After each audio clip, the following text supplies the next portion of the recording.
Hi again, Seth Fineberg on behalf of Ace Cloud Hosting. Here to discuss another, I guess, sort of year end or going into the new year topic that I think all firm leaders should really kind of pay attention to. And plus, we all like lists this time of year, don't we? Uh, Top five things that really would account to small habits that could have the largest impact on your practice, which, after all, is a business. Now, a lot of this really sort of comes from, observing firms, talking to firm leaders, talking to people who, work inside of a firm for years.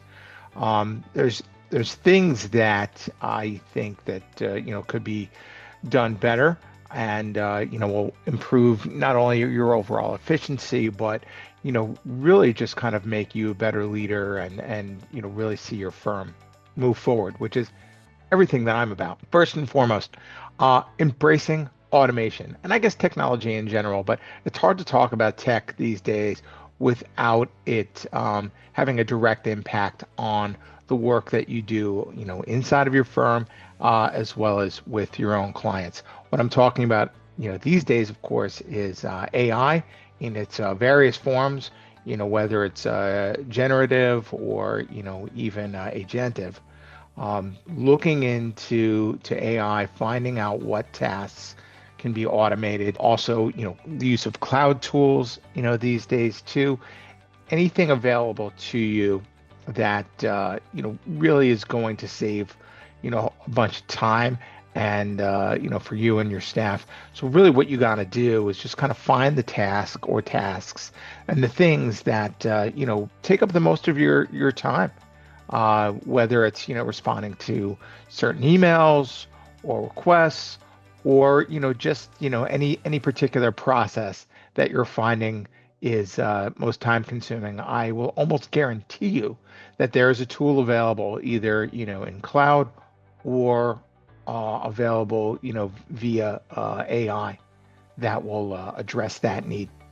Number two, um, we're talking about the use of data, really in everyday decision making. In short, making your firm, your practice, more of a data-driven practice. What I mean by that is, data analytics and accounting has really become so crucial, particularly as we're leaning more into AI. It needs that data. It needs it to be correct. It needs it to be, um, everything that is going to help take you forward, as I mentioned earlier. It can help you, give you clarity, drive efficiency, develop better accounting practices and processes, improve risk analytics.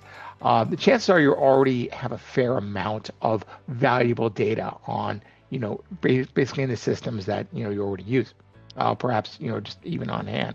But as every good practice owner knows or manager knows, having a good set of data is one thing, but building an accounting uh, practice that is data driven, and using all of those insights, really these days, it couldn't be, more of a better decision to make for your practice.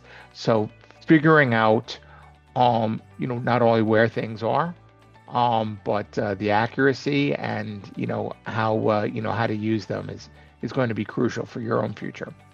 Number three, building a coaching mindset. Now, what I mean by that, as a firm leader, so I'm talking to you, knowing where your staff are at, upskilling is really to me, and even just from the conversation that I've had, one of the crucial pieces, one of really the keys to retaining staff retention, and feeling like folks on your team are leveling up at some point, or knowing where they're at now and knowing that they will have, as we mentioned earlier, some new tools to use and learn on.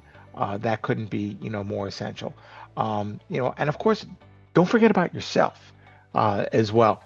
Knowing where you're at in your own, on your own learning curve, really is going to be really beneficial for your own future.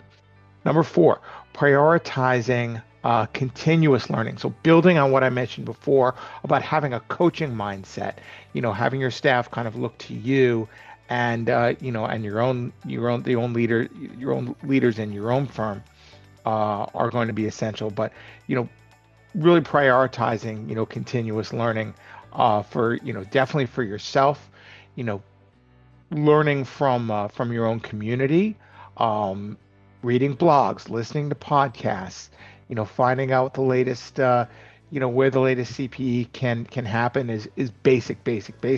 But I'm also talking about getting out of your comfort zone. If you haven't been to a live event, people who know me know that I'm a huge advocate for getting out not only to national events but local events or any sort of accounting community event or gatherings, things that might be going on, learning from your colleagues, just being able to be in a safe space and be in a like mindset is crucial to your own growth. And so you know once you're a part of a community and you feel that connection, you know, it really is going to help out that number four, that prioritizing continuous learning part. And number five, on the small habits that are going to ultimately change your practice, change your business, change your professional life, is just communicating regularly with your clients and even proactively. Now, this is of course beyond sort of the regular flags and things that might come up. Um, Knowing and being proactive, might not necessarily be in your nature and your workflow, but creating that time, that space to know where a client is and reaching out to them proactively, whether it's for tax planning or some other level of conversation that ultimately does lead to advisory type of work, and you can kind of figure out and build from there. If you don't have an advisory centric mindset or practice, this is a good way to get started by scheduling in these conversations, because remember, advisory doesn't happen without that conversation happening, particularly in a proactive way. So again, embracing automation or technology in general, um, building a data-driven accounting practice, letting data drive your decisions, building a coaching mindset, prioritizing continuous learning, and of course, communicating proactively with your clients. Thank you.